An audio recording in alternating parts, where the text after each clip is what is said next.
Shirt show. All right, let's go. Shirt show! Talking shirt! Shirt show! Talking shirt! Shirt show! Talking shirt! Shirt show!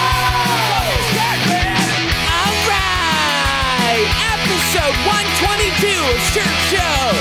We're talking with Pete from Safe Screenprinting in Baltimore. Let's go! Are you using everything? Like, are we check? We should probably check. Yeah. Hey, check. It's been so long since we've done it this way. I know, like with you. I'm not going to whisper. Fuck that shit. Why not? All right. Oh, because we have some serious things to talk about, Dylan. Do we?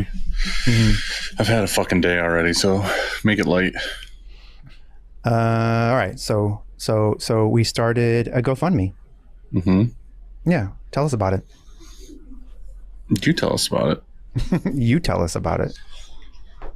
We have friends in Florida that got affected by the hurricane, especially in Fort Myers area. And we wanted to be able to help them out. And we knew that the print community would step up. So we didn't really have to do much. You started the page and we each donated to kick it off. And let's get it up as high as we can. And then we'll disperse it to the people who need it. Hell yes. Mm-hmm. I think when this comes out, it'll still be, so it'll still be open. This comes out on Monday the 10th. And that's 10/10. It'll still be open alive and kicking for donations. Yeah, and then I think we'll close it out at the end of the week or something. Yeah, so if you want to donate, it has already? It's like $6,500 or something, I think. Yeah, like over $6,000 so far. It's less than 24 hours. It's freaking so cool. If you want to donate, go to our Instagram page, and the link is in the bio, and donate. Even if it's a couple bucks, a lot of bucks, or just share it. Yes, just share it. Mm-hmm. Spread the word. I have something else. I'm sorry. Go ahead. I just feel like so much has happened. Since when? Getting back from Fort Worth? Since the last time we sat down and did this. You mean just you and me, or the Fort Worth? Just you and me. Oh, that's right, because you did the whole Honduras. We did Fort Worth. Mm-hmm. We recorded in Fort Worth. And just everything. I know. I saw you went on a gorgeous walk the other day. Mm-hmm. Like, if I could watch Instagram story in like 24 hours a day, I would just watch yours. Mm-hmm. Because you live a glamorous life. You know? Yeah, what I mean? Sure. GLAM. Just glam. OR. Glam life. You do. Like that walk, I mean, it's beautiful. It's pretty great. It's pretty great. Yeah, I don't know. It's just nice to get back to walking the trail again. It was like a week and a half of not doing it. And then when I came back, it's basically 100% fall. It's, 45, 50 degrees out when I walk in the morning, and fog's rolled in. And then by the time I turn around and come back, all the fog is lifted and it's sunny and beautiful. And the birds are flying, eagles overhead.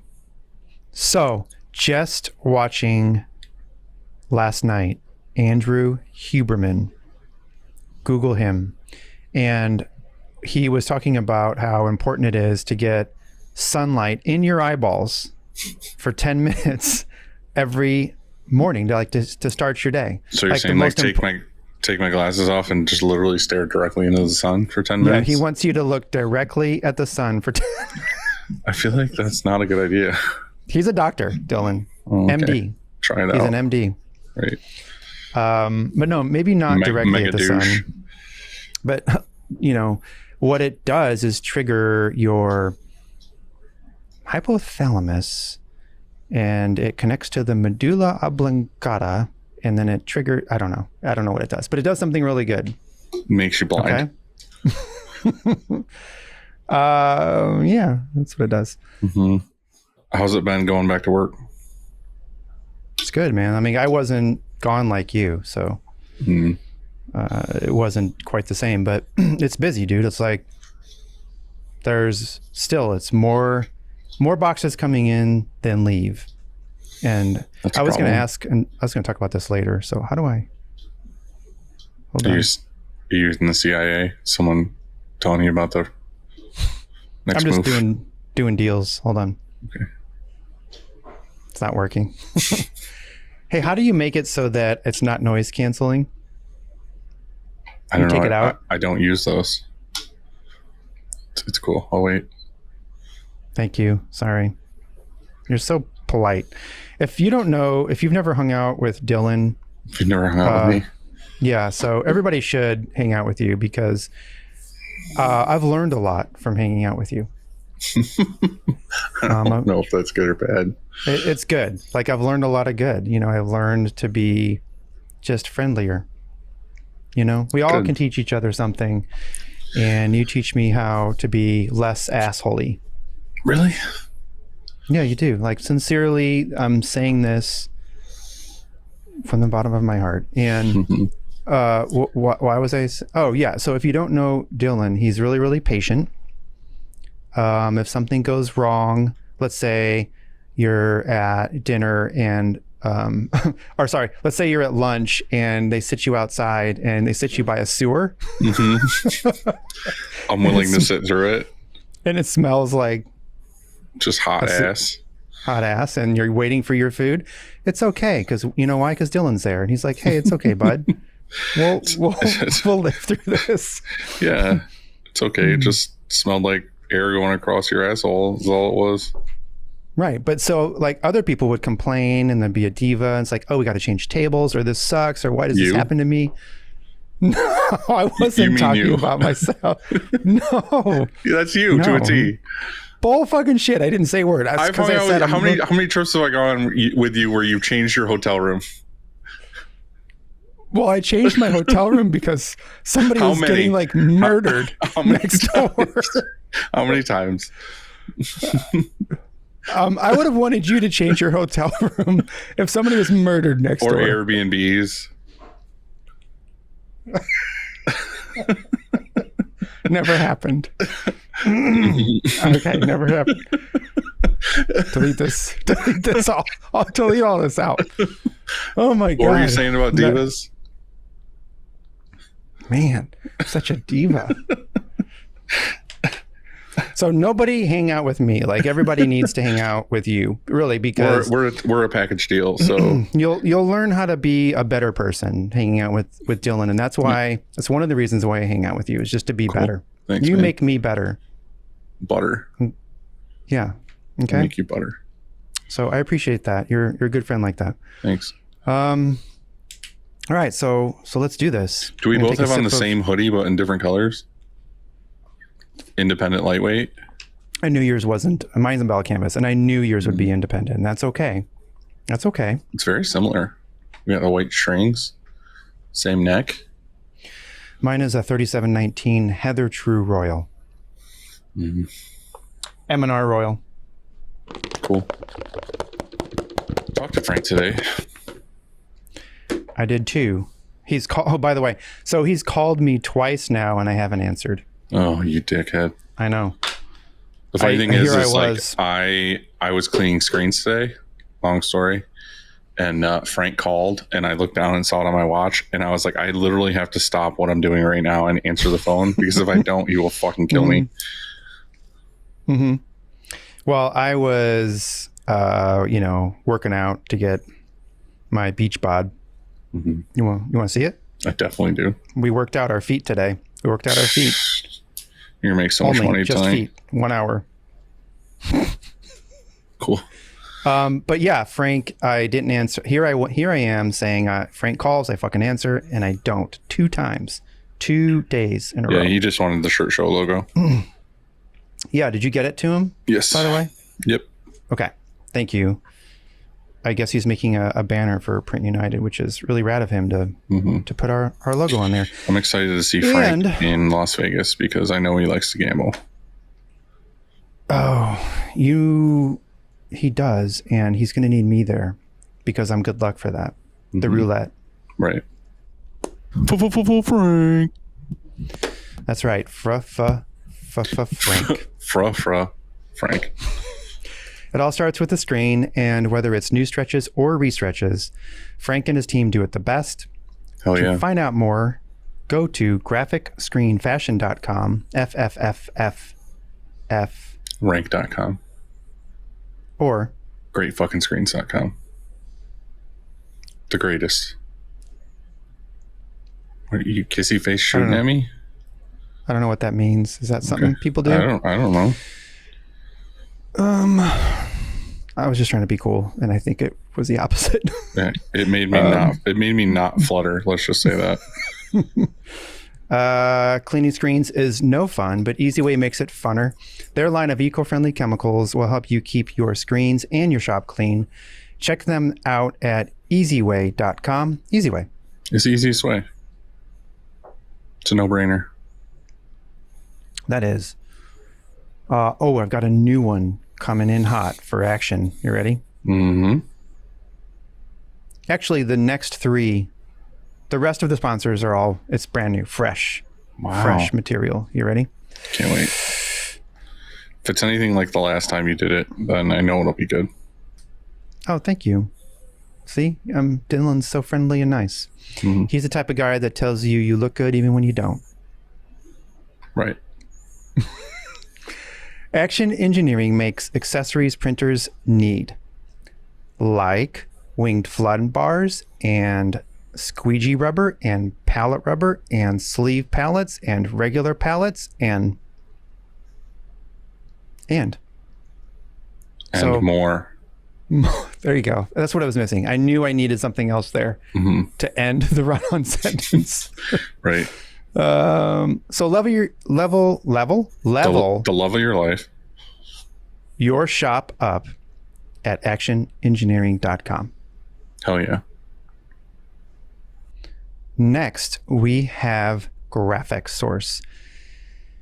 And you know what? It's that time of year when most shops are super busy and your art department is in overtime. So what you want to do is go to 1-900hotstuff.com and get in touch with Nick or Lucas, and it's your part. It's your turn. And get your artwork game on. See? Yeah, perfect. See, Yeah. I'm missing. You have to finish all of these off. It's my specialty. There was a big discussion on Graphic Source in our Discord channel. Yeah. And you know what? I'm glad you brought up our Discord channel because some people still don't know about it. And what you want to do is go join it. So go to our Instagram profile and join Discord. But here's the thing I wanted to say about it. It's all positive vibes, baby. That's all it is in there. So let's keep it that way. Yep. And if you want to be negative, just go do it somewhere else, okay? You get booted by Tony. Yeah, don't fuck with Tony Tinyfish. You got one strike. Right. I'll give you some concrete shoes. That's true. Yeah, it's a great place. There's lots of discussion. There's classifieds. There's announcements. There's like something for everybody. DTG, printers, DTF. It's all on there.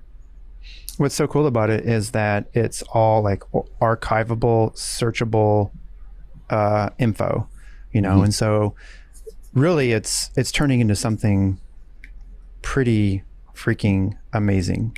Right. And for those of you who don't know what Discord is, it's just basically it's a chat room for all of us, and it's organized, and you can download the Discord app or you can do it on your desktop. I'm not much of a techie guy, but it's pretty easy to use. Well said. Well put. Next, we have Chromaline, and here's the thing. So choosing the right emulsion for your shop is complicated, and that's why we love Chromaline. They have the answers to your questions. So give them a call or go to chromaline.com to watch Kevin's videos, and don't buy anyone else's emulsion. there. Good. Period. Period. We did it. Yeah, it's perfect.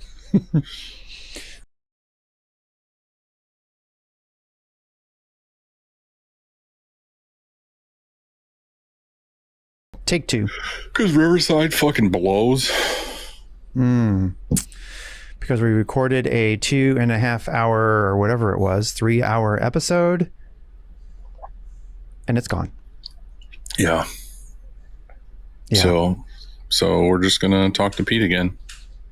So we're gonna say the same exact words we said before. We have it all here scripted. I forgot everything anyway. I know. I have zero clue what we talked about, but I'm sure it was, interesting. Pete's an interesting guy. Oh, it was good stuff. I can't remember what I did yesterday, so I'm not going to be able to remember what we did 4 weeks ago or whatever it was. I know. Oh, by the way, Pete is from Sage Screenprinting in Baltimore, MD, medical doctor. Baltimore's a doctor. Yes. Boom. Peter. There it is. Pete.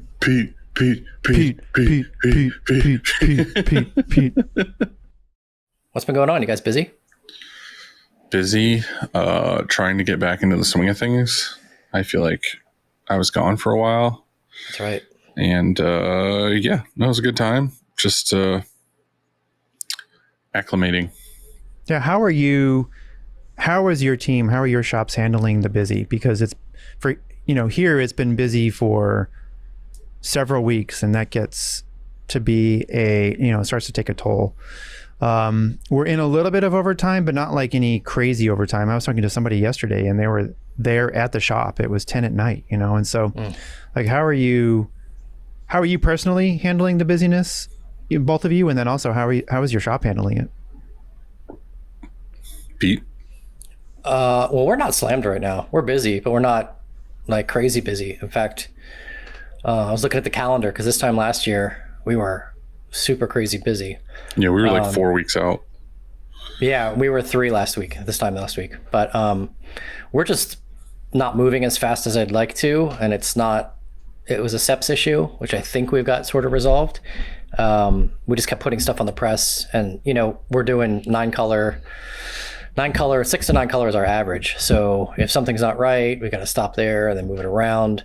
Our second press, I don't like using just yet because we use an iron on that, and the iron broke. So I ordered a new iron, but that's going to take a while to come in.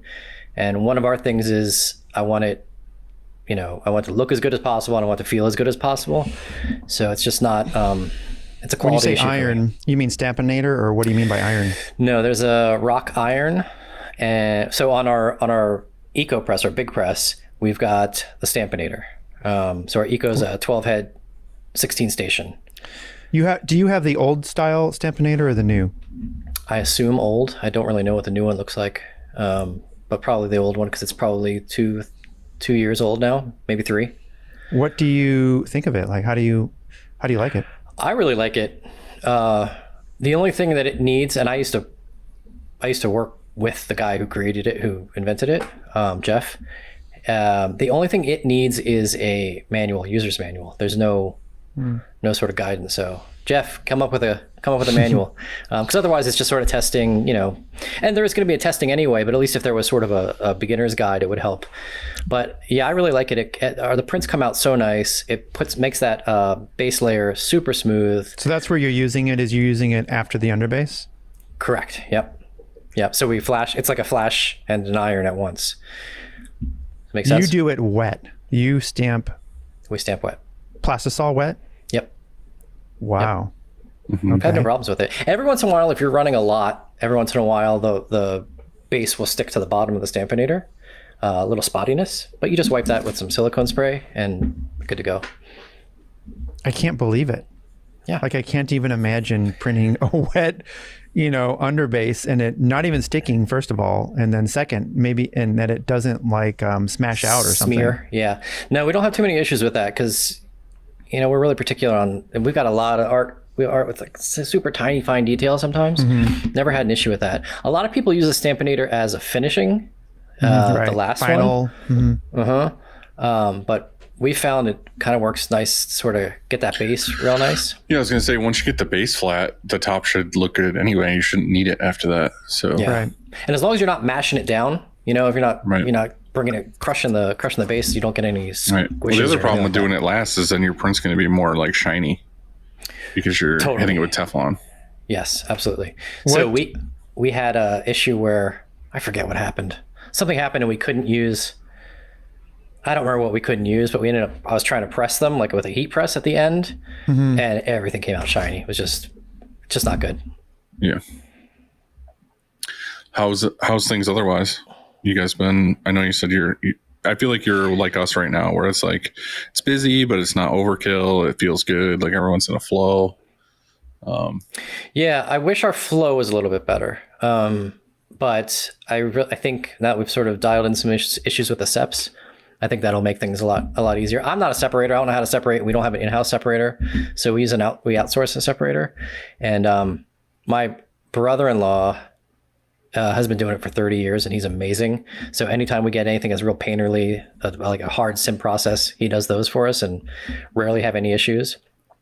I can do some spot color separations, but that's not my job, and I got 6 million other things to do, so it's kind of hard for me to sit down and pay attention to that unless I'm doing it at night. So he works at another shop and just does SEPs for you? So I met him when I lived in Los Angeles, and he ran the separation department for an apparel company that I worked for. So I was on the art end, we had a whole separation department, and he ran that. And that was 15 years ago now. So he's been doing it forever. Now he works for another company. I think doing the same thing, but I don't think he's a manager anymore. His name's Cruz. Shout out to Cruz. He's awesome. Oh yeah, Cruz. So you send him everything then? No, only hard simulated process things. So then who does the day-to-day stuff? Right now it's seps.io. Okay. We've tried GraphX and that went okay. What I liked about seps.io was their interface. It's just easier to kind of get back and forth with them. There was no like portal or anything. But anyway, I'm not endorsing either right now because I think we're kind of taking a hard look at both and seeing what's going to be the best option. Mm-hmm. Do you have any plans in the future to get somebody in-house for that, or you want to just keep doing the freelance thing? No, I'd love to have an artist in-house. So I don't know. I come from an art background, so I can do a lot of it. But as you guys know, it's like you can't. Like, I don't have time to sit there and do graphic design. And right, where's your time best spent? Exactly. So I'd like to have an in-house artist who can do separations and at least minor graphic stuff. We don't get a lot. Most of the art comes to us ready to go. It might just need some tweaks, but occasionally you get like a charity shirt or something, and the graphic is this big. Awful. They give you a bunch of business cards. I haven't had that yet, but I get a lot of screenshots, or like, I made this on my phone. Can you print this? And I'm like, I can't print it when it's this big. Yeah, I think that for a custom shop like ours, that's how it works the best, is to have an in-house artist and then supplement with like a seps.io or GraphX source. Because, for example, for like today, we took a same day emergency rush order, and it's for a longtime customer. And why one of the reasons why I wanted to take it was that we pulled shirts from stock, like from our overstock. So we had, you know how it is when you order sometimes and you get stuck because somebody cancels an order or whatever it is. We ran into some situations where it's just built up over the year. And I know, Dylan, we've talked about this before, where you put your own logo on it and then give them away and stuff like that. But we just have way too much overstock. And they called, and it was 420 white shirts, 2-color front, and we didn't send that out at all. We did it just here in house. We made, we designed it, got it approved, got it paid for. It's on press now. Wow. It'll be done here in an hour, and we move on. So It's awesome. yeah, I love doing, like it feels especially sweet when you can get rid of, when you have shirts that are sitting here and you get rid of them. And you can make money on them. Yeah, you can make money on them, and you want to turn them, because if they sit too long, that's no good, right? And then also it's just money sitting there, and it's taking up space. That's even almost most of it. It's just like, oh my God, these are taking up this space we don't have. Right. Yeah, the only thing that freaks me out about not having somebody is we always have like little tweaks that need to happen. Or it's almost every day where we print a job and we're like, oh, we thought the halftones would come out like this, but they didn't. Or, this needs a top color or this, or a highlight white here or whatever. And it's just 2 seconds to like hop in, fix it, burn a screen, get it back on press. Because usually these guys are, bringing in a test print, and that's when we make the decision that it needs something. And to just be able to hurry up, do it, send it to the dark room instead of contacting another company, sitting there waiting. Right. It's just kind of like a bummer. Ideally, I'd like to have that, but I got, I think we have 4 people now. We had, since last I talked to you guys, we had one person quit, on good terms and everything. But nonetheless, I had one person quit. So I'm bringing in a full-time press operator. And then just like in the interview process, I found someone who makes a pretty good like assistant. We call him a shop hop. So, someone to do QC, make inks, whatever, just fill in wherever. Right. So I think that'll kind of help out. And then once we have both presses running, hopefully bringing in a little more work, and then I can afford, the team's not quite where it needs to be yet as far as bodies, not talent, but bodies. But, it's part of growing. There's still a lot of debt I have to pay off from buying the business. So how was it getting a new hire? Like you said, you hired a printer? So I have not pulled the trigger on the press operator yet, but by the time this comes out, probably will have. And then the assistant that we're bringing in came in today, and they'll be working like 9 to 1. Which is where the majority of our stuff kind of happens, at least getting ready for a lot of things. So I think, it's nice because I don't have to pay a full-time salary, but also it's a hand that'll help. And also I want to teach them. I like teaching people. So when I went from graphic designer, art director, blah, blah, blah, I like managing people, but I also like kind of teaching. I've been doing graphic design, illustration before I got into running the shop myself. I did that for other companies, and I like taking someone who is like, I can see a nugget of talent in there. You just need a little bit of help with composition or colors or fonts, and kind of helping them grow. And if they take that and they leave and go somewhere else, good for them. But hopefully they stay. What was your hesitation, or what is your hesitation with hiring this other person? You said you will in the next few days, but why did you hesitate? Because nobody knows yet, including that person. I haven't made the offer yet. So that's really the only thing, is I have to make the offer. Mm-hmm. Like I said, by the time this comes out, they will probably be working, and they'll be in-house by then. Hopefully. I have, so what do you guys think of this Gary Vee quote? I don't like Gary Vee, so. I do. So here it is. And forget I said Gary Vee. Just here's a quote. Just a human quote. What do you guys think of this human quote? Hire fast, fire faster, and promote fastest. I don't know. I think if someone like Gary Vee said it, then it would be better. But if just a regular human said it, I don't think it makes much sense. So here's why I really love this quote. So hire fast. I think that I used to be slower in that. Like I once researched what the optimal amount of interviews would be. And Google did a huge study on this, and they ended up with 3, because after 3, it's diminishing returns. You can't predict the success or failure of a new hire any better after 3 interviews, really any better. Because, let's face it, we're hiring strangers most of the time, except I guess Dylan hires, he's in the unique position to hire friends. All my new hires are strangers. Okay, so you're hiring a stranger. Why? I've spent a lot of time trying to hire somebody, like a lot of thought and put a lot of thought into this person, and it's worked out. And also I've spent a lot of time and it hasn't worked out. And so in other words, like, I don't think with all my experience I can do any really better job by meeting them a bunch of times and then predict whether it's going to work out or not. And so why not hire fast? That's number one. Just hire fast and get it figured out. You know what I mean? Well, plus fire they just faster. they just lie to your face in the beginning.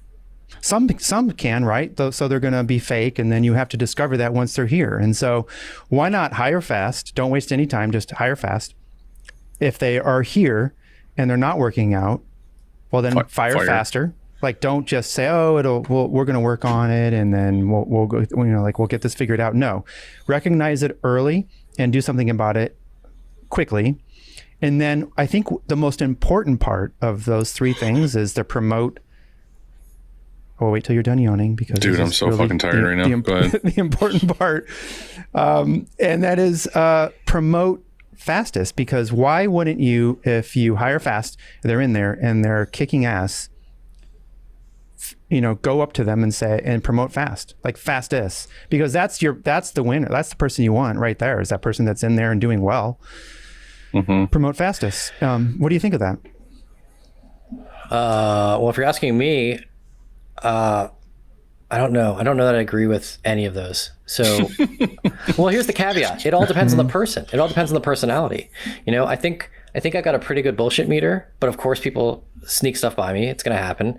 But so I don't do more than one interview. If it doesn't work in one interview, then I don't need you. You're not the right fit. Let's put it that way. So, I can pretty much tell in one interview whether I'm interested or not. And then I can't imagine why I'd want to even have a second interview unless I'm like, well, they're okay, but they're not great. And at that point, I probably wouldn't hire them anyway. I'm the worst. Okay, so you agree with the hire fast? Maybe. Yeah, I guess hire fast, I guess I would agree with. I don't like the fire fast. And maybe this is a fault of mine, but if someone needs to be fired, unless it's like blatant, like they're stealing or vandalizing or doing some, blatant asshole move, then I feel it's my fault that I've done something wrong. Have I taught them? Have I explained what the way we're supposed to do things? Have I made a standard operating procedure? Have I failed them? Have I failed to educate them in the way I need things to be done? Which, happens. I think that's a good point, and that's fair. But I'm assuming that that's those processes. I'm assuming that you've trained properly. I don't mean that, you've put them in their spot and not given them proper training, and then they're terrible. Of course, it's my fault in that situation. What I mean that more, and I think maybe what that quote means is that as soon as you recognize as soon as you see a red flag, let's say, you know what I mean? Instead of ignoring it, do you address it? Do you go with your gut and say, wait, I think this is legit? Or do you just, like in the past, I've said, there's a red flag, let's say, but I don't do anything about it. And I think, it's going to work out eventually. They're going to get it, or whatever it is. It just gets worse. Most of the time it does. And so I think that's what the fire fast, although you make a very fair point. Of course, you have to provide proper process and training, before you just let somebody go. And maybe you meet with them first. I don't think firing should ever be a surprise. I think that they should know. Yeah. They should know it's coming. But okay. And so the third thing you said you didn't disagree with, or you didn't agree with either. Well, once again, it's personality. So if I think somebody's awesome, and see, here's the thing: not everyone's cut out to be a manager. In fact, I would say most people are not. But then you find those gems where like, wow, they're fantastic. Or there's somebody who is like quietly wants to be a manager but never says anything. And then they come to you and it's kind of like eye-opening to, oh, well, all right, let's see if we can make this work. But I'm all for promoting. If that means promote within, I'm all for that. I'd much rather do that. But once again, do you have the right personnel with the right personnel with the right personality to be a manager? Just because you're an amazing press operator or you're really organized at something doesn't mean you know how to talk to people, how to manage people, how to fire people. I mean, you guys know that sucks. So I agree with that. And I think that to clarify, I think you can promote to different roles in a manager. So for example, like if somebody comes in and starts at quality control, like at the end of the dryer, let's say, and you notice that they're really good at that and they're super organized, everything, is great about that person, then you can easily which we consider as a promotion, is they can go to shipping and receiving, you know, and so they can check in, because that's a really important job, right? You have to check in correctly, otherwise, well, everything's messed up. Yeah, you know, for and sure. so if you recognize that early, and then you can promote. That's just one example. So not to a managerial position, but just to a different role. You know what I mean? Yeah. So to take all your quotes and throw all kinds of caveats in it, that's kind of what I do with everything. So, Okay. All right. what about you, Dylan? You were kind of Special quiet. asterisks. I'm the worst. I'm a pushover and I'm a softie, and I feel like all right, you want me to break down my hiring process? Please. Sure. Yes. My hiring process is I put something out on the internet and I say, hey, we're hiring for this. And recently, I don't know, within the past 2 years, me and Andy talked about this, but like I found out that you can do it through Facebook, and you can pay like whatever $100 to boost it, and it'll send it out to everyone in your area. And then pretty much I get in, like for the last time I put an application out, I might have got like, I don't know, 30 or 40 applications in for the position, and maybe 2 people looked interesting out of all of those people. Yep. And then that pretty much is me creep stalking them on the internet and looking at their Facebook profiles and all the things you shouldn't do. And I'm like, well, this person's like holding a gun and a cat, like in their profile picture, or this is them like quoting horrible things or whatever. And I'm like, okay, well, that person's not going to work out. And then, I narrow it down to like 2 or 3, and then I email them separately and I say, hey, saw your application, everything looks good. Would you be willing to come in? Or I've done this before, but like in that email, I give specific instructions to do something. And if they don't do those specific instructions, I automatically cut them off the list. Cause I'll be like on Facebook, I'll be like, email me at this. And if they DM me on Facebook, you're automatically disqualified. Like I fucking said, email me. Like I gave you a specific email. So I kind of narrow it down to like 1 or 2 people. And then I just like have those 2 people in, and I say, like, I sit them down at my, in my office at the casting couch, and I say, like, what have you been up to? Like, what are your aspirations? Like, how are you? Do you mind with if people? I record this? Do you mind if I record this? And I pull the shades down. Right. And then And I say, let's see what you can do. And then, and then you play just the tip. Right. And then I give them a walk around the shop, and then I show them everything and see their actual interest in stuff. Like if they're like, oh, this is cool. Or if they're just walking around like, yeah, whatever, fuckface, just give me the job. And then I usually, like, by the end of that interview, I say, is this something you would want to do? And they say, yeah. I say, I'll fucking see you tomorrow. Like, I usually don't go much further than that. It's like, if they've already gotten to that position of like, I went from 40 to 2, I'll be like, hey, come in. But we also do the week like tryout period. So like if I hire them and they suck that week, I just tell them that weekend that it's not going to work out. So like, you pay them cash that week? Yeah. I'm just like, all right, like clock in like normal, they work their hours. And then if on Friday they leave and then I come in and talk to my staff, I'm like, what do you guys think? They're like, dude, he fucking did blow in the bathroom like half the day. Then I'm like, all right, well, he's hired. Or as long as he shares, right. Or whatever. It's like, generally it's like everyone hears opinion, not just mine. It's like because they have to work with the person, you know what I mean? Like, and then they get here and they start working, and I'm a pushover, and things happen and red flags show up all over the place, and I kind of try to address it, but I might not, and I try to see how it plays out, and then it just turns into a festering ball of me not managing correctly, and then it's just a downward spiral from there. Do you think that there is somebody else at your shop that could, make that decision or fill that role? So let's say you don't even do that. Knowing that you're a pushover or whatever, what if you gave that responsibility to Randy or whatever, or Chris or something? I've tried, and we don't speak of Randy. Thanks for bringing that up.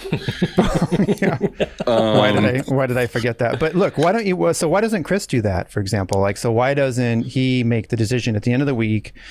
Or sorry, why doesn't, if he sees red flags, address that instead of you? Well, recently it kind of has been, not him, but like, I don't know, like Sarah or Morgan will straight up be like, nope, not going to fucking work out. And I'm like, okay, well, you kind of can tell them that. And they do, and that's what happens. Yeah, but like I said, I feel like everyone Okay. here has that, managerial feel, and they kind of will tell me like this isn't going to work out, or like I'm okay with telling this person what to do. So it's kind of how it has been. But I'm just saying, like, I know for like in general that like I can run this business, I can have the ideas, I can make things work, but like managing people and dealing with their expectations is like by far my fucking worst trait. It's tricky, dude. It's tricky, yeah. And so my only thing is that I'm in love with these three things: hire fast, fire faster, promote fastest. And I think that I'm not saying that I do this, all of them well. And so but knowing that that's what I should be doing, I should, because I'm a pushover too in certain ways. Like I know that like sometimes things need to be addressed and I know they do, but I'm like, not today, like we can't do this today right now. We have to, there's like too many shirts to get out the door and we have to pick a better time for that. But we need to make note of it and then talk about it soon. But my problem is that I don't do it like tomorrow or the next day. We're so busy, it turns out to be a week or something. And so I need to address that faster. Yeah. But if you have somebody, and I don't mean like a bunch of people, because I think probably in your situation, it needs to be one person that does this, for I just you. think, have you guys seen Moneyball with Brad Pitt? Yeah. Yeah. Do you remember how like he basically has Jonah Hill as his apprentice, and he's like he's excited to like get in the job, and he gets the job, and the first thing Brad Pitt does is he's like, you have to fire so and so, and he's just like freaking out, like, dude, I can't fucking do that. No wonder. He's like, don't get into the weeds, don't get into details, just literally bring him in, say, I got something to talk to you about, sit him on the couch, hand him this piece of paper, and say like, we got to let you go. Here's the details. Talk to HR about whatever. And then that's it. Like, don't say any more. Sit them down, say you're fired, get them out of your office. I'm just like, sometimes I wish I could just do that, where I'm just like, hey, I need to see you. Come in. Hey, we're letting you go. Here's a piece of paper that says, go fuck yourself. HR. Get the fuck out of my office. But I can't. I just can't do it. It's always, so I sound like, I guess I'm a little more like you, Dylan. Like I wouldn't say I'm a pushover, because I'll hit a point where I push back pretty hard. But my whole thing is I want the environment to be as chill as possible as long as the job gets done. So if the job's not getting done, I don't have a problem coming down and saying like, what's going on here. But I try to make it as easy as possible. And then Andy, kind of like what you were saying too, if I see a red flag, I'm like, well, first of all, I personally don't like to address red flags immediately, because typically it's an anger issue, or I don't know, a situational problem, or somebody's boyfriend broke up with them and they still got that on their head while they're trying to work, and work is frustrating them, and it's just a bunch of stuff. So I try to let that go a day or two and see, okay, is this a real thing, or is this just I had a bad day kind of thing? Right. And I think I do sometimes let that go a little too much. Like you said, you get caught up with everything else going on. But it kind of sounds like we're all kind of the same way. So I got a quick funny story. When I was working at one of the bigger companies in Los Angeles, we brought in this guy. He was like a seasoned, he was like 15 years older than me, the seasoned art director coming from a major company that rhymes with Wisney. And the fuck is Wisney? It rhymes with Wisney. Okay. So he was very talented, but it just was not a good fit. It's just wasn't a good fit. Let's put it that way. And my boss said to me, well, you need to sit down with him and tell him what's wrong, what's going on. Like every Friday, sit down and here's what didn't go right, and here's what you did well. Like, we'll try to encourage him, but also direct him. So this went on for 3 weeks, and the same things that were going wrong for 3 weeks. So then finally, I'm like, it's not working. We got to cut him loose. So we had to sit down with HR as our policy. So we sit down with HR, and I tell him what's going on. He's like, this is just coming out of the blue. I don't understand why, he flipped out. He started calling us cowards, and I didn't get any warning. I didn't get anything like that. And I'm like, and HR always instructed us, don't say anything. Just here's the facts. That's the way it is. So it really sucks. I had to sit there and have someone call me a coward and not be able to defend myself and say like, dude, I've been telling you for the past 3 weeks, these 3 things specifically need to get fixed, need to change. And there was just no getting through. That sucks. Yeah. When Dylan and I were on Saturday night in Fort Worth, we went to the stockyards to meet up with the Golden Boys because we had to exchange our files. And so here we are in like the stockyards with rodeos going on, and we're doing tech stuff, which was the irony was awesome. But after that, we walked in down, I don't know, like a half mile and got ice cream. And so we're in there, and Dylan actually was waiting, and he was going to meet up like 10 minutes later or something. And so I texted him. I was like, hey, do you want some ice cream? He doesn't answer his text until I was done paying and it was eating my ice cream. And he's like, yeah, chocolate. And I'm like, well, fuck, I'm out here now. We're all out here eating ice cream now. And all of a sudden he shows up. He's like, where's my fucking ice cream, asshole? And I'm like, I don't know. You took too long to text, but I'm going to get you ice cream right now. What do you want? And he goes, some chocolate ice cream. So I go in there by myself, and I'm waiting in line. And then an employee cuts themselves on, like they were making a shake, and they cut themselves. You didn't tell me this. Did they spurt blood in my ice cream? And they go. He guy goes, fuck. And he goes over and he kicks the door open, like to the back kitchen area. And he just disappears. And I'm just standing there like, oh shit, you know. Dude, he bled in my ice cream and you're just now telling me? And then, hold on. Then he comes back. You said it was cherry sauce. Yeah. So I was thinking. He comes back. Tastes like nickel. And he takes the purse, and I'm like, please don't ask me, because he has it, his finger's bandaged, and I'm like, please don't ask me what I want. Please don't ask me what I want. Please don't. I haven't placed my order yet. And there was this other girl, and I was like, just please let me get the girl, please. And then he looks at me, and I look away, like over this way. And so he asks the next person in line behind me. So I was like, sweet, he's not going to ask me. You so I end just up standing there. Pushed him off onto some innocent poor bystander. Some 4-year-old girl. Yeah, seriously. Dylan, I did this for you because I know you don't want blood in your ice cream. I did this for you. And so I'm standing there, and I get skipped, and then so people are going around me. Eventually, the lady. Here's the best part. So he goes, and once the person places the order with him, he's like pissed, and so whatever they say I want this, whatever, and so he flips the fucking lids hard, like and they're crashing, and everybody's like standing still in an awkward situation, like this guy's upset. And so eventually, though, the manager, who I think is the manager, is at the cash register.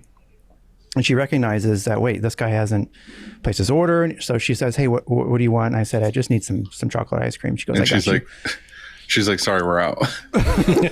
So she makes it and whatever. And then I go outside and give Dylan his ice cream because he's such a diva. But the story is this, like, if I'm the manager in that situation, I'm working the register, or even if I'm just a team member, like a coworker, at what point do you, because it's in front of, 15, 20 people, at what point do you go up to him and say, hey, let's just chill out in the back for a minute and make sure you're okay, or do you let him continue? That should be the first thing if there's fucking blood around ice cream. No, he he went in the back and bandages wrapped himself, it with toilet paper. And put a glove on. But he was pissed, like he could tell. And I guess of course you're upset, you cut yourself, and now you've got to scoop out ice cream and stuff, and he just wasn't having it. He wasn't in a very good mood after that. And so at what point as a manager, because that, if the analogy is, or I guess the same sort of thing that happens here is that not somebody getting hurt, but just if somebody's having a bad day, or they make a mistake or whatever they're doing wrong, I never want to call them out in front of anyone else. Do you know what I mean? At the same time, you want to say something. And so that's what I meant by, like, sometimes if there's a red flag or if something happens, you don't always have to address it right then, like on the spot. You know what I mean? Mm. And so if I were that manager, I just thought to myself, like, my gosh, like if I was running the show here, like I would have to talk to this guy, because he needs to just take take 10 or 20 or 30 or just maybe even go home, You know, he's having a bad moment, and so you don't want him to go out there and bleed all over everybody's stuff. It's gross Right? as fuck. I mean, you know what I'm saying? Oh, bloody ice cream. I agree. If it's with customers, I think you have to kind of step in. I've had stuff, personalities start to flare up or whatever, and I kind of I listen, but I let it go because typically it's going to flare up and then everything's cool. But if it seems to go more than, like the next day, a lot of times, usually what I do, I'll be honest, I'll pull each person aside the next day and be like, hey, you want to tell me what happened? Let them vent, tell me their side. And then, okay, cool. And here's kind of how I saw it or how I heard things going, but let's make it, how do we make it right? And then go see that the other person. Gotta squash it. Yeah. Yeah. I probably should squash it sometimes a little more, like right immediately, but That's what she I said. don't know. I feel like, but I also feel like when I squash it immediately, or try to squash it immediately, and those tempers are flaring, it's Right, just it's one too more. hot. Yeah, it's Yeah. just one more thing in there. So, you know what I find I get really mad at? So I have to run out every once in a while. Something will happen. It's like, a distributor sent us they sent us a 2XL and we need an XL, and I forgot about it for 3 days, and now it's got to go on press. So I'll run out to like Michael's and get one or whatever. So if I'm driving around, for some reason, when I'm driving around and I get slacked or whatever it is, like there's something about that. That's what pisses me off. I feel like I don't know what it is, but I noticed yesterday, I was out running around yesterday and nothing actually pissed me off, but I was getting slacks and I'm like, something about being out of the shop, I get much more angry than if I was right there. Yeah, you feel like you're saying that I can't leave the shop for like 30 minutes to I guess. and I guess. here I am just Yeah. for 30 minutes and you've got to slack me questions. What I want to Like, know why- is in the comments is how many people have had to do that, had to run to Michael's or AC Moore or something to get shirts, because I've done that probably 8 times or more. Yeah, I do it more than I'd like to. I can't count how many times. And when Broder Brothers was here in St. Louis, well then, all Mine the has time. mine has never been like, oh, we fucked up a couple shirts. It's always been like, oh shit, this order has to go out today and the blanks aren't here, and I like have to go get an entire order. So you literally go to AC Moore and buy everything they have in that color, and then go to Michael's and buy everything they have in that color, and then go to like some other hobby shop in town and buy everything. And the thing is, those shirts are like fucking $4 or $5. Well, I'm talking back when things were cheap again. Like they were twice as much as they normally would be, and you just go get it, and they all have individual stickers on the front, and then you go to print it and it's got that strip sticker on the front. Well, so I'm cheap. So what I do is we save the stickers, and then when the shirts finally come in from whatever distributor, we just put Oh, the you stickers on, asshole. and I take them back. Well, I mean, I make sure that my customer is not getting like a gluey shirt or anything like that. The stickers come off, no problem. But it's the same damn shirt. Although I have a feeling maybe Michael's or whatever gets a cheaper, a less, let's say, well, you would know, Dylan, you were there. Does Michael's get the same heavy cotton G5000 that we get? Yeah. They do. Okay. I thought Yeah, maybe they and- gave the bulk cheap, lesser quality. You guys don't just print with the stickers on there, just like a hat. You want to leave the sticker on the hat? Right. You No, leave the only sticker a- on the only You shirt. a- just do the Only- print directly over the sticker. Yeah, why not? That's super fresh. You must be so immature to leave a sticker on a hat. Am I right? Seriously. Fucking so bougie. Well, 1998 called and they said you can take the stickers off now. Seriously, Don't worry about that. exactly. Yeah, I don't know. I feel like we just do what we got to do, and fucking shit happens. And I'm usually a pretty chilled person. I don't want to like toot my own horn, but I feel like I don't really fly off the handle a whole lot. I feel like when I get angry, I get quiet. Like I just want to like go in my office, shut the door, and like just leave me alone for a little while. I'll watch a YouTube video or I'll do something, and then I'll be fine. But once in a while, I'll throw something. Once in a great while. So, Yeah, I don't usually get too angry. I'm pretty chill, but every once in a while. Pete, your interesting story is not only do you run a really awesome shop that does some really great work, but your interesting story is that you had a shop and then bought another one. Mhm. So I know we kind of heard this story already, but will you give us a refresher on that whole process? Sure. So, do you want like how I got in this whole thing, or just start from owning this first shop? Owning the first shop, how that was going, and then what happened. Okay. So when I started my first shop, it was, I don't know, 6 years ago, something like that. And I just started the concept of what was called Shirt Shrub because the URL was available. So shirtshrub.com. And at the last big company I worked at, they actually were running Corneats. We had like 6 Corneats, 5 Corneats, and they were running an online business, printing one-offs through a website. It was very successful because it was a big company. So they were doing a lot of like nerdcore stuff, My Little Pony, and a lot of like Marvel and stuff like that. So I saw the benefits of a GTG. What I didn't realize is that the Corneats cost as much as a house. Right. And there was like the whole place had to be humidified. It was a whole thing, and it was a pain, but I was like, well, if these get a little bit easier, it would make sense. So long story short, or longer, I come home, I moved back to Maryland after having left for 20 years, and I start this business, and I buy an Epson G5, what are they? The GT3 series. And it goes okay, like it's not too bad. And then business starts to pick up, and that starts going really well. And I'm like, oh, I can't, but I was shopping a lot of stuff out to the company that I now own, Sage.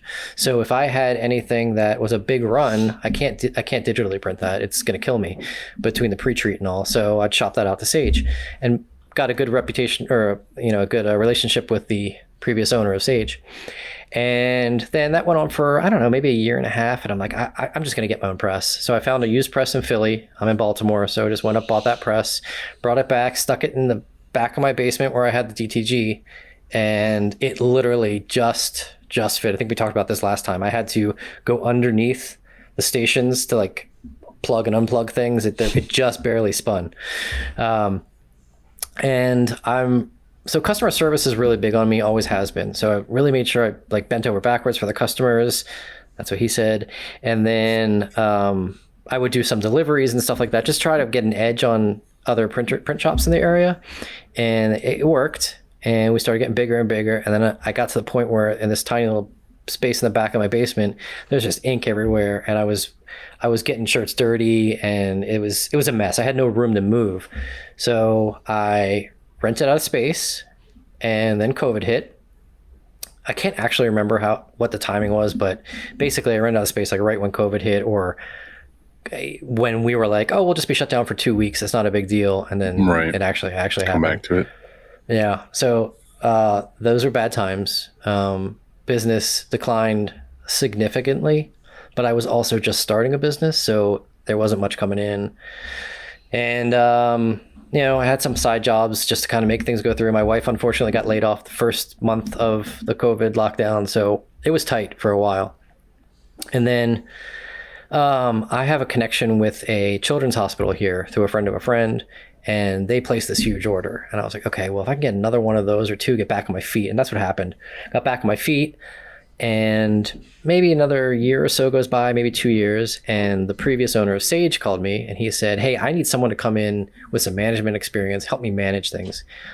He's an amazing printer, but could use a little help with management and workflow and that kind of stuff. So he wanted to partner up. We talked about that for a while. I said, let's do a 90-day. Let me come in. Let's see if we work together well for 90 days. So we did that. And without getting into his personal business, he had a lot of things that happened to him, unfortunately.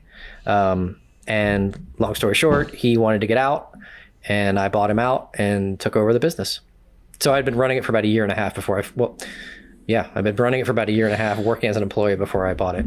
So at that moment, you had 2 spaces. I guess you had the space you rented, and then you had the new business. Correct. And you I guess the lease was up or whatever in the first space, and you merged. Yeah. So for a long time, I would be at Sage during the day, and then I'd drive 40 minutes to the other shop, which is on the other side of town, and I would print manually there. But I mean, before that, I was working at a grocery store and doing Amazon deliveries and printing just to make ends meet during COVID. So I was kind of used to running myself ragged. And then, pretty much the lease, it kind of timed itself well. The lease kind of ended at the other place. and I shut that down. And what I ended up doing is I rented a 10 foot by 10 foot space out front of their shop, at the front of that building, and put a drop box, automated drop box. So my customers who are used to picking up stuff there can still pick up there. Nothing changes for them because I didn't let people in anyway.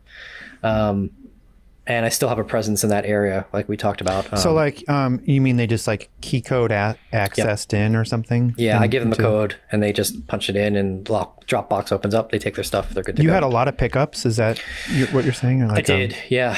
I had a lot of pickups, but during COVID, I didn't let anybody in. And I don't really like letting people in anyway, because, you get stuck with the whole 20-minute to 40-minute spiel on, I'm going to be the next big t-shirt company, t-shirt brand, and I need 40 minutes of your time to find out I can't afford anything. So that still is how you operate? Is nobody picks up inside? Sage is in Baltimore, in the city. So the door is locked because it's Baltimore City. And if people come to pick up, they can come in. Sure. I mean, I answer the door if someone comes to the door, but we keep the door locked. And we have by appointment only on the door. We have it on everywhere, but people still want to come in every once in a while. It's not a lot though. So, I don't mind trying to help out as long as I don't get stuck there for 40 minutes talking about stuff.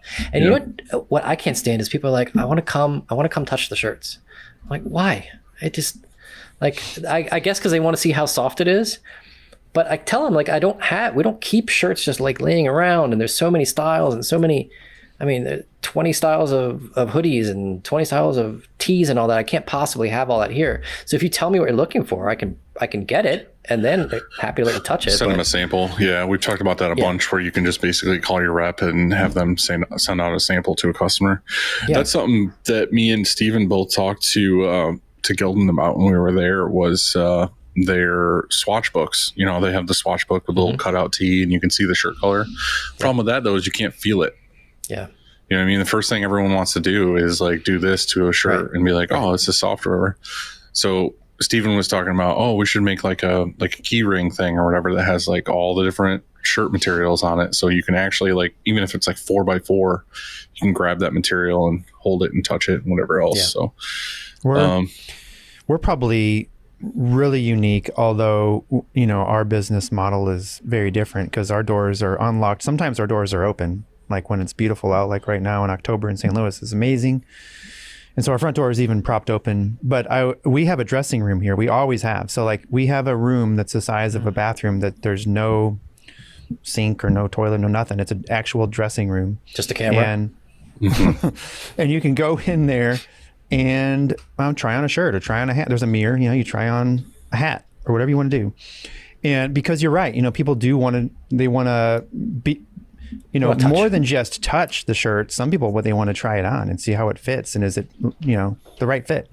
And so we did that just a long time ago because it eliminated problems, because you're right. Because some customers don't care. They're like the customer we're rush ordering today. You're also encouraging St. Louis people to come in and order. Yeah. Oh, sure. We're not necessarily. But me and Pete are trying to avoid that as much as possible.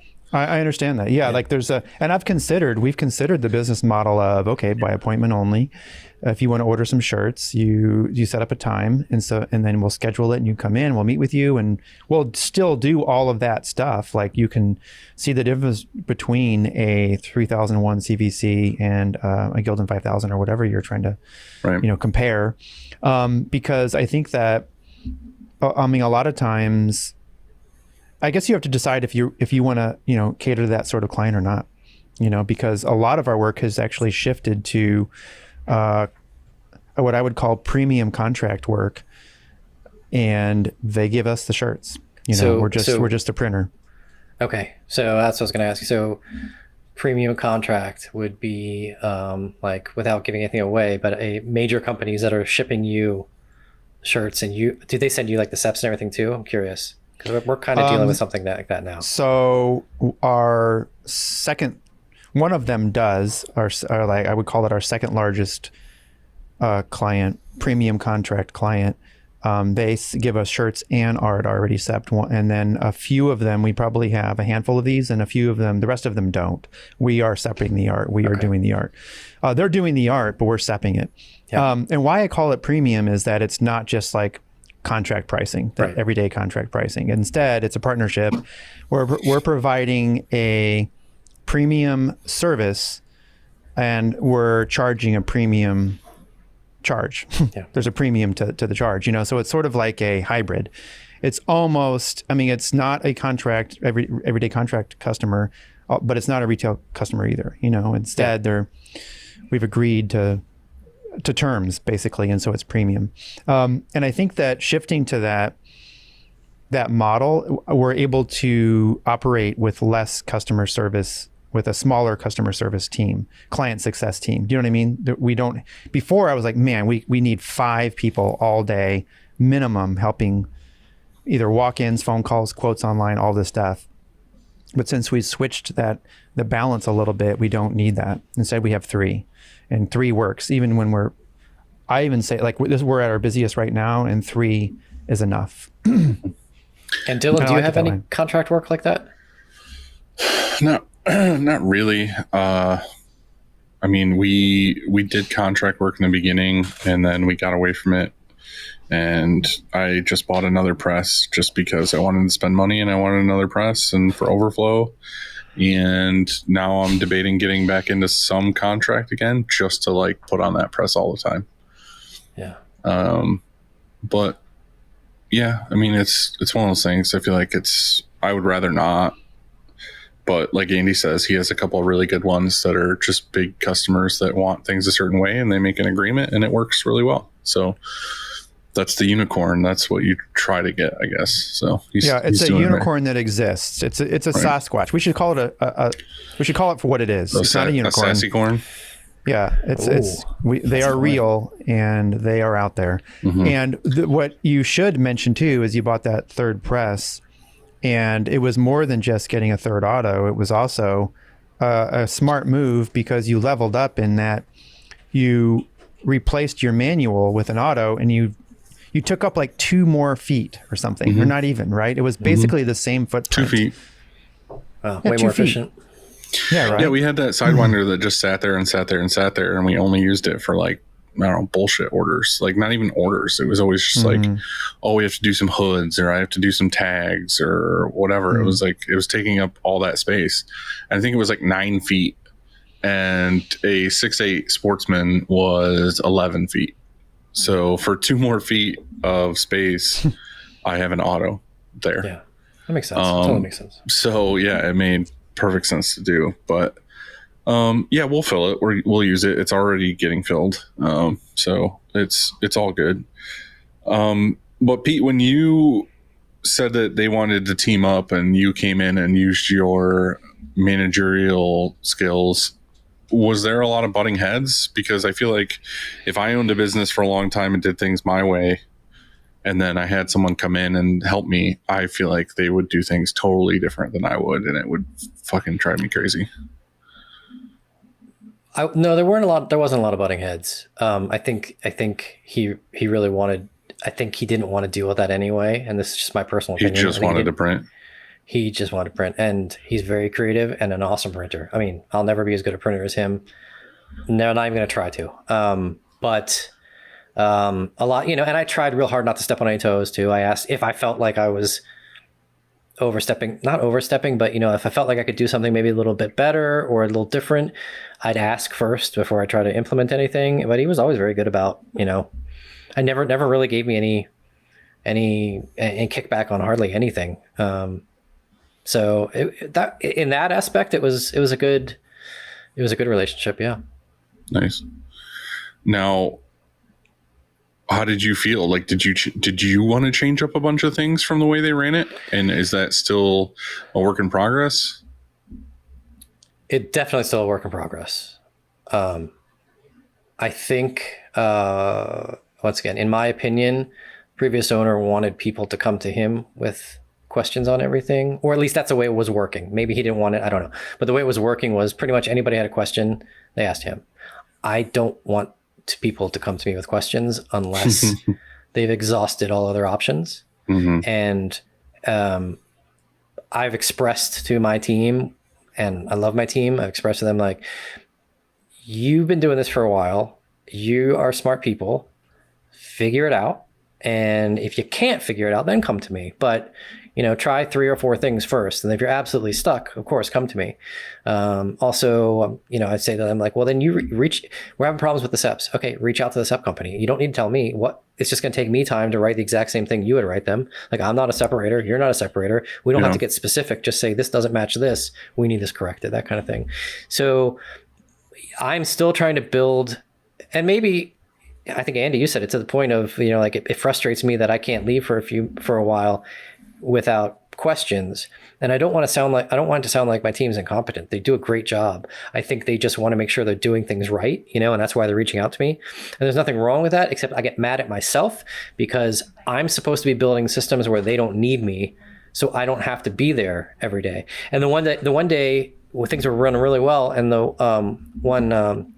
our shipping and handling and general help out person, she's like, I hope you don't take this the wrong way, but we don't even need you here. I don't think you even need to be here. And I was like, take that the wrong way. That's what I'm shooting for. Like, that is my goal, is that you guys don't need me. Like I said, they're talented. They know what they're doing. So I trust them to do their own thing. And maybe they just didn't feel like they had the leeway in the past to make their own decisions. I don't know. I don't want to put words in people's mouths or, make any judgment. But I think that was my main thing, was it needed a little more processes as far as the flow of everything. But all in all, I would add this to my promote faster part, is that if you recognize someone that you think is very responsible, I've done that all along, all of these years. I've made them a key holder.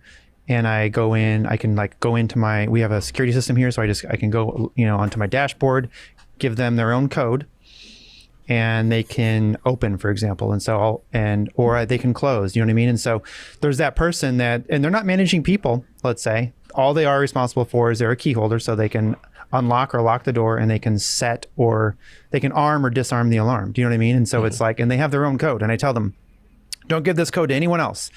Because if you do and they code in, well, then it's your name, or they code out, it's your name. And so this is your code, keep it to yourself.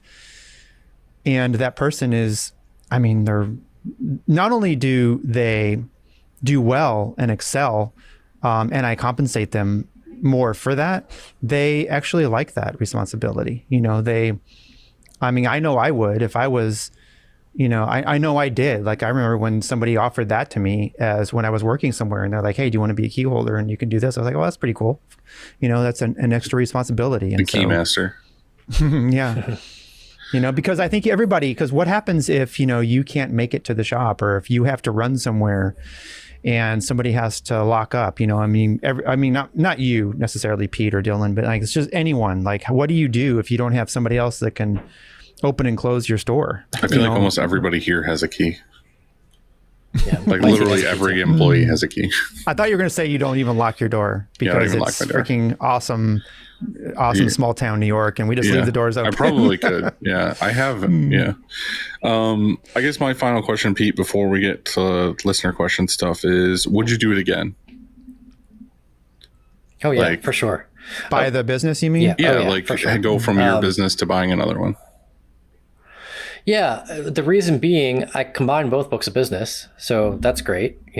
My previous business, Shirt Shrub, was doing more of just for Joe's Plumbing, like, just to say it easy, or schools or whatever. They were doing much easier prints. I was on a manual. And Sage is really known as the art shop. We do all the really good art prints. But I think you should have a little bit of both of those businesses to. At least I want that in Sage. I want a little bit of the, one or two color. We talked about this last time. 1 or 2 color going through, and then we spend time and really make these masterpieces of art look like masterpieces of art too. So it's a good balance. It was a long process. The only thing I would change is I would make it happen way faster. It took way too long, but that's for the transition. You mean? The purchase, actually, there was a lot of negotiations, a lot of back and forth, a lot of nothing that could necessarily have been avoided, but when you get lawyers involved, because you got to have contracts and this and that, it's going to take a while.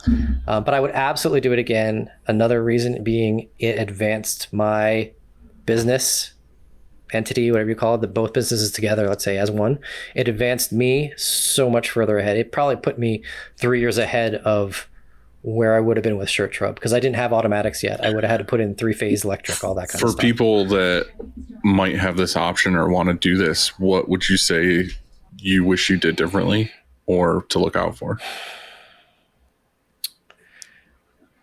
Well, one thing you said, do it faster. Yeah, but I don't know how much, I wouldn't rush it. It's definitely a process you don't want to rush. But at the same time, it just felt like it went on for a long time. There's also there's circumstances, like I said, that the other owner was dealing with personal issues that are out of his control. But they did sort of slow the process down a little bit. I don't know. It's so hard to say like what to look out for. I guess my best advice would be, was there anything like legally that was kind of just like a stupid loophole that you're like, fuck, I wish I did that differently? Not that I found yet. Or was it yet. pretty cut and dry? And so far, I wouldn't say it was cut and dry. I love my lawyer. He did an awesome job, and he would keep telling me like, we should probably put something in for this. And maybe he's just trying to make some extra money, but he'd be like, oh, we should put something in for this. We should put something in. So we put a lot of escape valves, they call them, escape valves. If this doesn't happen, then this doesn't happen. Or, we did like a non-compete clause and, little things just to make sure that I could still take the business and just run with it, and there wasn't any problems there. I guess my best advice if somebody's looking to do this is try to have the best relationship you can with whoever you're going to buy the business from. Try to come to terms before the lawyers get involved, because I think that would speed things up. If you said, here's what I'm looking for, have all that sort of figured out so that when you go to the lawyer, they're just typing up and making sure all the T's are crossed and I's are dotted. But, also when you're buying a business, you have to have it valuated. That takes some time. You have to have accountants involved. It's, it just is what it is. I learned a lot. I've also forgotten a lot of it too, but I would absolutely do it again, especially if you see it as an opportunity to advance where you are. It was a big risk. I mean, it was my life savings. So, and then some. So, well, it seems to be working out for you. Yeah, I believe in the quote. Well, I've heard it two different ways, but I really wish I wish you would say hire fast, fire faster, fire faster, and fire even faster. That ended up. You're like, man, I just really live and die by this quote. That's my favorite quote. Fuck you guys. All right, listener questions, Dill. Do you have them on your phone? Hold on, I gotta get there. It's fucking a mile back. Oh shit. Let's see. Pete. Oh, what do we got here? You didn't want to do technical questions. Shoot. If I can't answer it right, I'll tell you. It's okay. A lot of it's about halftones. Yeah, don't ask those. Because honestly, I got a screen tech, and he's fantastic, and he handles most of that.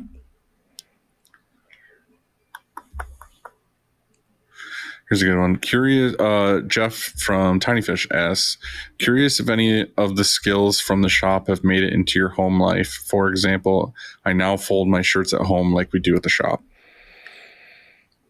Yeah, I think like business stuff. Like I feel like money management and organization and stuff like that all definitely went with me home. Yes, but I've kind of always been doing that because remember I was a manager for quite a few years. So yeah, that's true. I that's always been my thing. No, I mean, the answer is probably no. I mean, I agree with shirt folding. I did learn how to fold shirts from working in this industry. I didn't before. Didn't do it right anyway.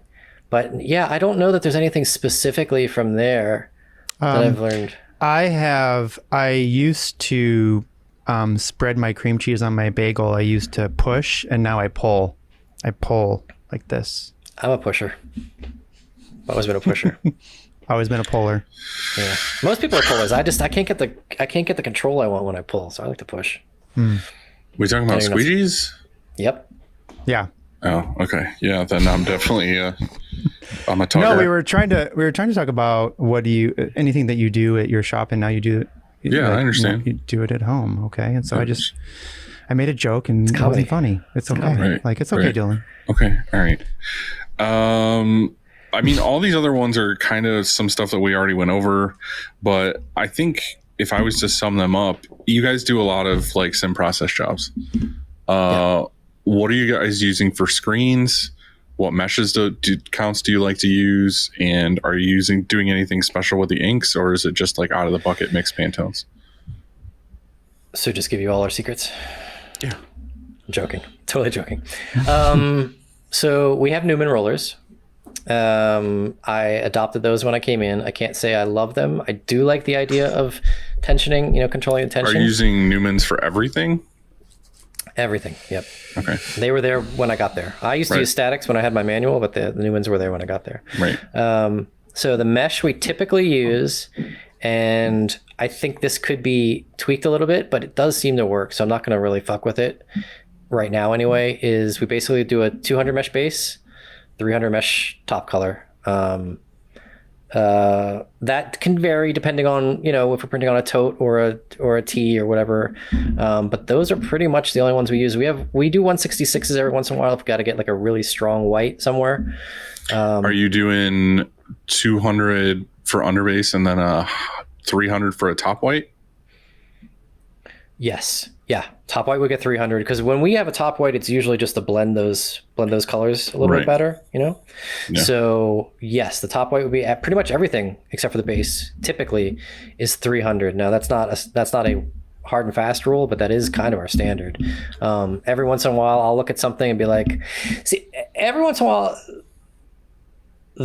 either the screen tech or I will find something that we're like, let's try that on a different screen. Or one of the things I found when I came to Sage was they were printing their whites with 200, but they were very kind of faded whites, and I didn't really like that. I want a little more of a bold white, but without getting bulletproof. So we've kind of tried to find this sort of happy medium, still using 200s, but with putting a little more ink down so that it's got a little more of a punch to it. Are you just using a white out of the bucket? Or are you adding anything to it? Are you softening it? The white gets a very little bit of, and I heard you're not supposed to do this, but we do it. White gets a very little bit of viscosity buster. Yeah, just to get that's it not flowing bad. a little We used bit. to do that too. So we use Monarch Stark White, and all of our inks get a little bit of viscosity buster too, based on a percentage ratio. My only concern with that is I don't want them getting too watered down, because we've had issues where you go to print in orange and it's so watered down it comes out kind of yellow. Now that was about a year ago. We add a little viscosity buster. We take most of the stuff, Monarch mixing system, Vivid mixing system, and go from there.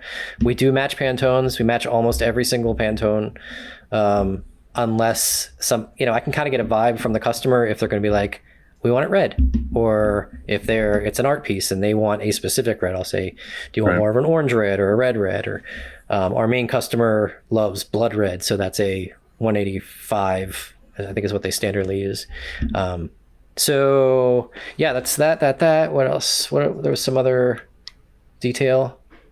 That was pretty much it. I was just curious on your screen mesh and what inks you were using, because like I said, that's usually everyone's big question with a shop like yours that does a lot of sim processes. Like, are you thinning down your inks, or what? Are you using 305s for everything, or what are you doing? So I think you're getting a lot of good prints with having that high tension, those Newmans.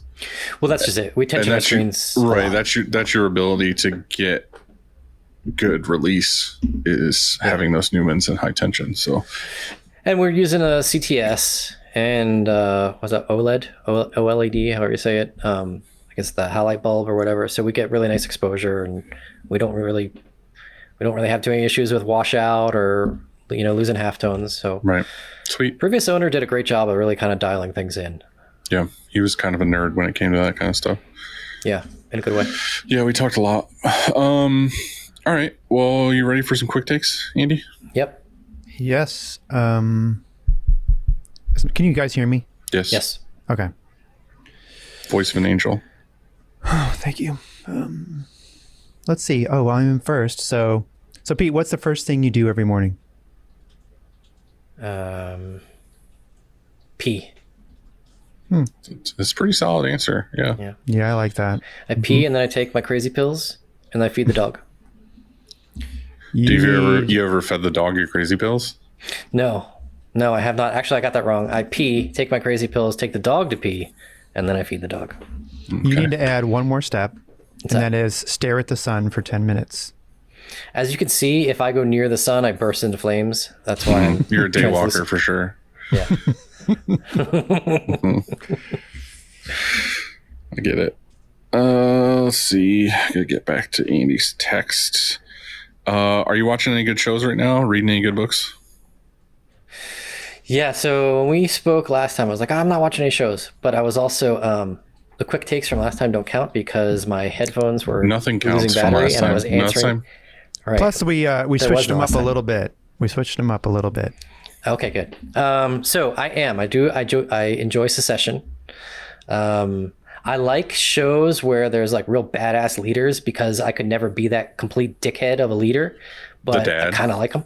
Yeah, the dad from Secession, Clay from Sons of Anarchy, any of those like real asshole leaders. I love watching them, but I could never be that dude. Yeah. But yeah, I love Secession. That's really Secession all I is watch like now. super stressful. Really? Why? I don't know. I just because I just don't like those people. I don't like people that are all backstabby. I'll do things for me, and that whole family is that way. Yeah, They're just looking out for themselves all the time. totally. I kind of like that. Well, I've never heard of the show. What It's is on it? the It's on HBO. It's like about a dad who owns a media company, and he's got all these kids, and all the kids work for him, but they're all trying to like be the next person in charge, and they're just fucking backstabbing each other to get that way. But the dad's also a dick and a workaholic, and he doesn't want to give up ever, even though he's got like all these health issues. And he plays them against each other, and Right. yeah, It's Got it. stressful. I don't It's know. a stress ball. Something about it I like. But yeah, It's besides good. that, I I've don't. watched it. I'm just saying it's one of those where it's just like, this didn't help me relax at all. Well, you're learning though how to, hand your business down to your kids, Yeah. That's definitely what the show is. or how not to. Dude, Yeah. I had my daughter in the other day. She's 9. Had her in Wednesday. She was off school. And I'm like, okay, babe, you're going to cut rags. She's like, okay. So she cuts like 2. She's like, how many more do I have to do? And I was like, I don't know, do like 20. So she comes back. She's like, my hands hurt. I said, I don't care. Finish them. So then she comes back. She's like, okay, I think I did 21. And I had given her a second shirt. And I was like, did you finish the second shirt? And she's like, no, but I did 21. And I was like, I don't care. Go finish the second shirt. She's like, oh, my hands hurt. So she's not getting the business yet. Right. Well, you just say you bought yourself landscaping duty right at that moment, Yeah. and There you then go. she has more work. Next question is, what experience from your childhood has made the greatest impact on your career? Okay, pretend you never heard this before. When I was little, so speaking of work, my dad would work me. That sounds terrible. My dad would put me to work. My dad would put me to work on. We'd go to my Doesn't sound any grandfather's better. house. It's getting worse by the minute. My father would give me jobs to do around my grandfather's house. My grandfather was old. We'd go Chores. visit him. Chores. Well, not really chores. It was more like, we got to build the floor. And I wish I'd paid attention because now I don't know how to do any of that. But it ended up me holding a nail or holding the light most of the time. That's the worst job as a Because kid. I'm sure I know it, but I was probably like my daughter going like, I'm tired, my hand hurts. But so the one job though he gave me was we had a stump in the backyard, and I'm sure it was. Oh yeah, I forgot about this. No, Yeah, now so I remember. I don't even want to know what you're laughing at, Dylan. So I'm gonna chalk it up to you being delusional. You're delusional. So there was a stump in the backyard, and I think he just gave me this job to get me to get out of his hair or whatever. And he's like, get that stump out of the yard. So it took all day, and I dug at it and hacked at it and hacked at it. And finally, like 8 hours later, I got it out, and took a bath that night, and the water was brown black, and it just felt good because I finally I got this damn thing out.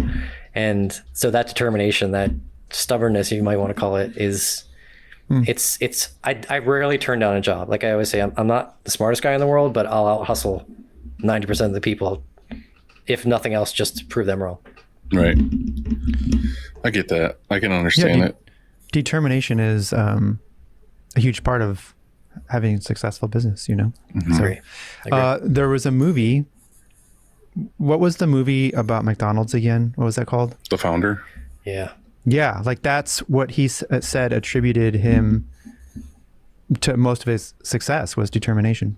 I mean, he was a dick too. I mean, think about it. I mean, I don't know how true this is, but it's definitely true to like, I feel like my story is just like when you grow up with not a lot, you know what I mean? Or if you have some kind of struggle, usually that makes like the best entrepreneurs or like business people because they just they know what it's like and they want to do anything they can to like not be in that position. Exactly. You know what I mean? Like they're determined to get something and to do something and to make something of themselves. But it's the spoiled little asshole brats who had rich parents that just like want everything handed to them and don't want to work for anything. And they don't know what it's like to have to like bust your ass to make enough money to like buy dinner. Survive. Or whatever. I put this question to the Mild Boys just a few days ago because we're going through homecoming situation this weekend where we have a son who's going to homecoming, and how much of that homecoming are we responsible for? Is Joanna in the room, Andy? Yeah, she's here. Oh. So how much, for example, do we pay for everything? Because this homecoming thing is like $600. The boy has to pay for the dinner, has to buy flowers, has to have a suit, which he needed a new suit because he is growing, has to buy the ticket to the dance, to homecoming or whatever, right? So there's all these things, and it came to a lot of money. And so we were like, okay, well, how much do we? Because there's this balance of you want to teach them a lesson, like, hey, you have a date, and you are responsible to pay for some of that. However, I get it. You don't have a full-time job or anything. And so he does have a job though, right? Yeah, but not a full-time. And so he chooses just, where does your child or your kid, I guess, choose to spend their money? And then if it's important to them to go to homecoming, maybe you should teach a lesson of, hey, well, you need to pay for part of this. And also you need to save for it or plan for it and that kind of stuff. And so at the same time, that's balanced with, you want your kid to look like fly and fresh. You don't want to be like some dork out there with, sticker on his hat. Thanks, Pete. Exactly.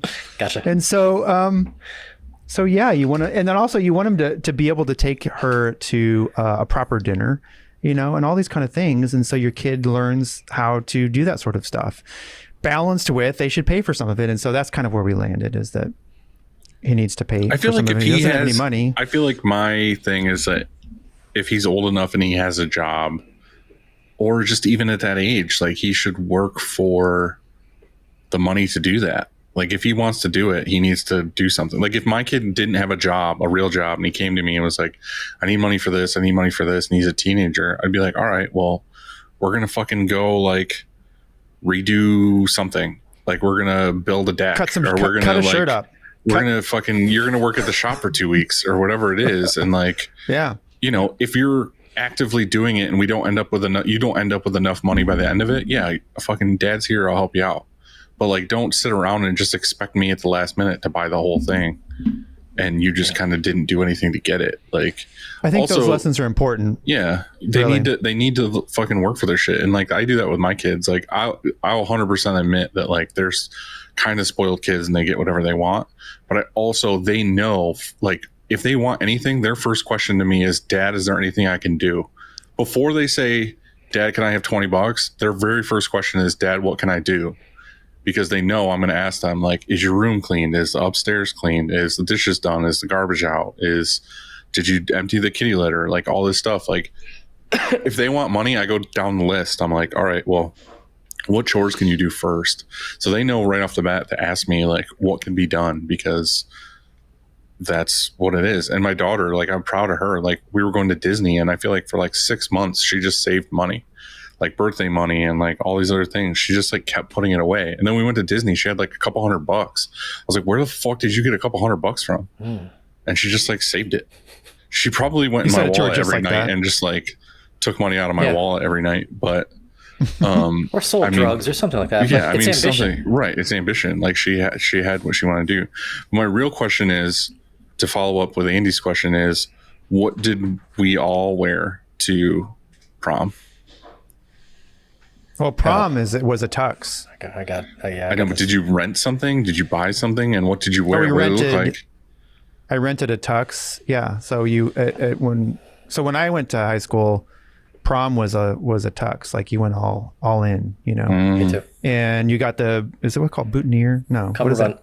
Cummerbund. Yeah. Yeah. So I wanted to be hot shit, and I was like an artsy kid, so I had to be different. So I rented a tux, but I'm like, I'm gonna get the white tux because everyone's gonna wear a black tux. So I get the white tux with like red, the flannel, whatever you call it, tartan print, a cummerbund, tie, whatever.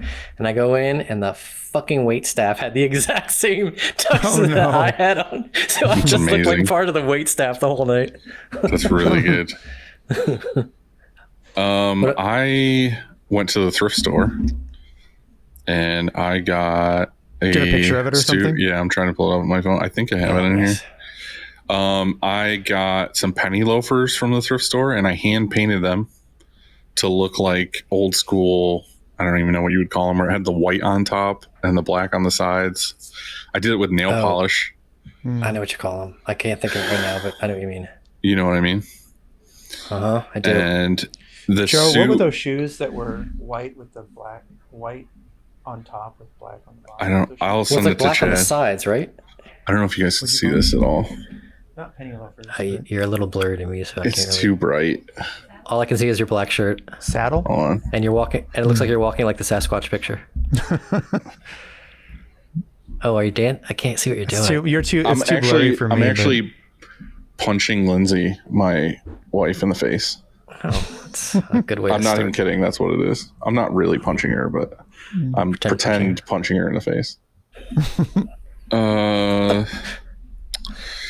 One press or 10 presses? 3 presses. I feel like a sweet spot's gonna be 3 for me. Me too. Yeah, I think that's Me not too. too big, but enough to keep things moving well. I feel like the 2 press thing is like you have 2 presses to handle the majority of the workload, and you have that third as a backup in case one goes down and for overflow. Yeah, or R&D or something like that. Yeah. Right. 3 is a charm. Yep. I'm glad I finally answered that and put that question to bed forever. Right. We never have to do it again. You're all welcome. Hey, You're all welcome. Yeah. Pete? Yeah. What's for dinner? Oh, shit. I forgot to ask. Well, my wife is very busy with our daughter, taking her to all that kind of stuff. So last I heard, I think this was yesterday, it'll probably get bumped to today, is going to be shrimp with rice and maybe salmon. Because I don't like salmon, so I eat the shrimp. My daughter likes the salmon and my wife likes the salmon. You mean like a stir fry thing? No, it'd be like, fillet of salmon, Okay. and then rice next to a side dish of rice or something like that. And Sounds very healthy. yeah, I guess so. Yeah. The real question is it wild salmon or farm? I don't fucking know. I don't know. Well, Whatever. What that's is at the in- store? that- I am not a healthy. You're only seeing me from here up. Your memory's not very good because I am not a healthy person. Because it just gets wider from here down. Your diet seems very healthy. Tonight. It's okay. It's not too much. He's Yeah, gonna- tonight, exactly. He's going to finish it off with a frozen pizza. Well, the thing is, like, I eat okay, but I love beer, so it doesn't matter how well you eat. When you drink beer, it's just bloat. Just a loaf of bread every time. Yeah, pretty much. Yeah. Yep, 6-pack of bread. Dylan, I think we should finish this or close this out with, well, of course, thank you for recording twice, but we probably should chant as we close this out. Pete, Pete, Pete, Pete, Pete, Pete, Pete, Pete.